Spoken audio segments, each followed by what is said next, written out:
এটা হচ্ছে long layer পুরা মাথার চুল না? নেট ওয়াশ করা যায়, কাল করা যায়, স্টিচ করা যায়। লং লেয়ারগুলো দিয়ে দিতে মধ্যে দিকে রাখতে হবে।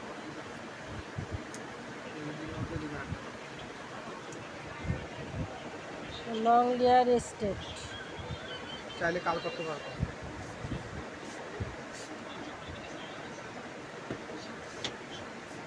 সিস্টেম পিছনে বেল্ট সিস্টেম, এটা একটু দেখাই দাও বেল্টটা কি? বেলটা সেটা বেল্ট না?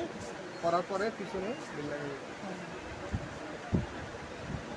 বেল একটা লাগিয়ে